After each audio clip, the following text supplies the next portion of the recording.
کبھی آپ سے کوئی یہ سوال کرے کہ کیا آپ نے روشنی کے اس مینار کو دیکھا ہے جو سمندر کے بیچ رہ کر لہروں کے تھپیڑے سہتا ہے مگر آنے جانے والے جہازوں کو راستہ بھی دکھاتا ہے؟ تو بے ضابطہ کہہ دیجیے گا کہ جی ہاں، ہم نے محترم سید حامد کو دیکھا بھی تھا اور انہیں سنا بھی تھا۔ استقبال کیجیے پیارے احترام کے ساتھ صدر مشاعرہ حاجی جناب سید حامد۔ مجھے حکم دیا گیا کہ اس جلسے کی صدارت کرو، جو رہے امتثال امر میں حاضر ہو گیا، لیکن ناظم محترم نے ایک بات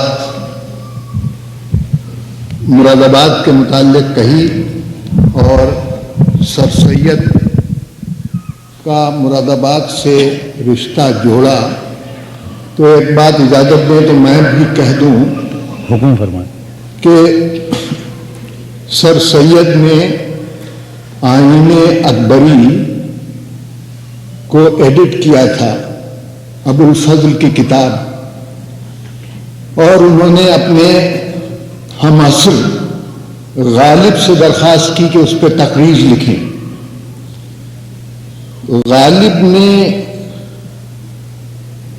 غالب بہت بڑا شاعر، شاید ہماری زبان کا سب سے بڑا شاعر، لیکن تاریخ کا وہ شعور غالب کے پاس نہیں تھا جو سر سید کے پاس تھا۔ یہ بعد میں جو اقبال کو حاصل ہوا، بے شک۔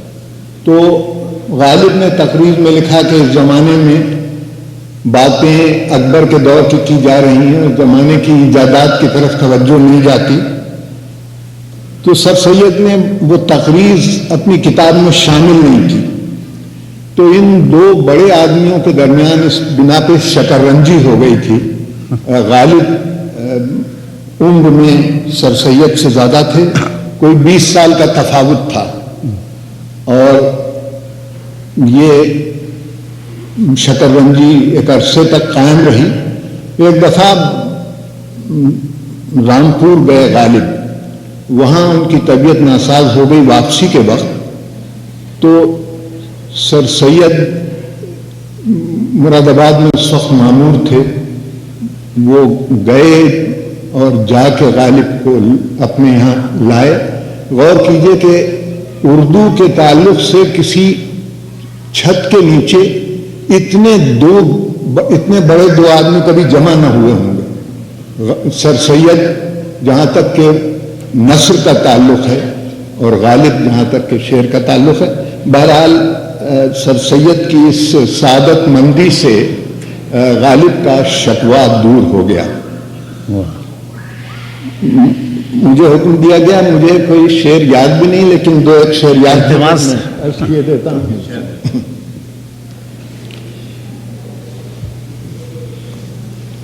چھپ جائیں حیا سے تو ہیں ترسانے کی باتیں، چھپ جائیں حیا سے تو ہیں ترسانے کی باتیں، لو جور سے ملنے لگیں شرمانے کی باتیں،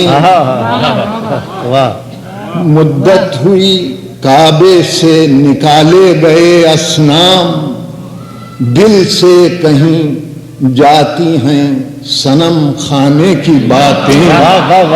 کیا کہنا ہے صاحب، واہ واہ واہ واہ واہ۔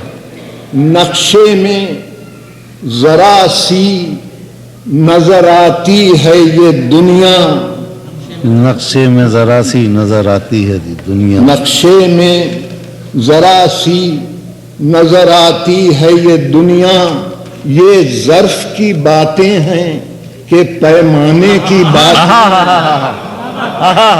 پھر جناب فرمائیے، واہ واہ واہ۔ نقشے میں ذرا سی نظر آتی ہے یہ دنیا، یہ ظرف کی باتیں ہیں کہ پیمانے کی باتیں ہیں، آج وہی عارض تہذیب کا غازہ ہیں، آج وہی عارض تہذیب کا غازہ تھی شرم سے جو ڈوب کے مر جانے کی بات کیا کہنا ہے صاحب، کیا کہنا ہے، واہ واہ واہ، تعریف سے بالا تر فرمایا، واہ واہ واہ واہ واہ واہ واہ۔ لے جاؤ اسے ڈال دو زندان خرد میں، مستوجب تعزیر ہیں دیوانے کی باتیں، کم مایو نا اہلو زیاں کار ہے حامد، کم مایو نا اہلو زیاں کار ہے حامد، لیکن یہ نہ تھی آپ کے فرمانے کی۔ کیا کہنا ہے، کیا کہنا ہے صاحب، پھر رحمت فرمائیے، واہ واہ واہ واہ واہ واہ واہ۔ نہیں کم مایا، کم مائگی پر میری اصرار ہے، دوسرے مصرے سے صاحب اب تو لطف لے رہے ہیں۔ کم مایو نا اہلو زیاں کار ہے حامد، لیکن یہ نہ تھی آپ کے فرمانے کیا کی کہنا؟ باتیں، شرم سے ڈوب کے مر جانے کی بات ہے آج وہی عارض تہذیب کا غازہ، تھی شرم سے جو ڈوب کے مر جانے کی باتیں۔ واہ واہ واہ، کچھ اور اشعار عنایت فرما دیجئے۔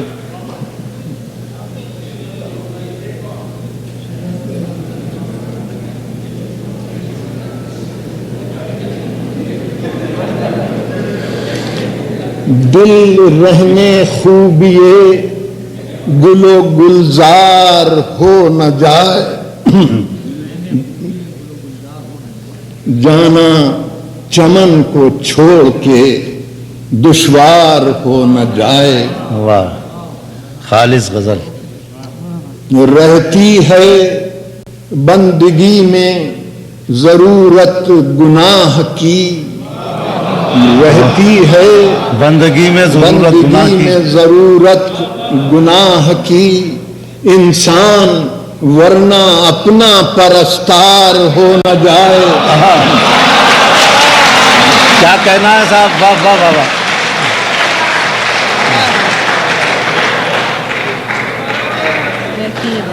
رہتی ہے بندگی میں ضرورت گناہ کی، انسان ورنہ اپنا پرستار ہو نہ جائے۔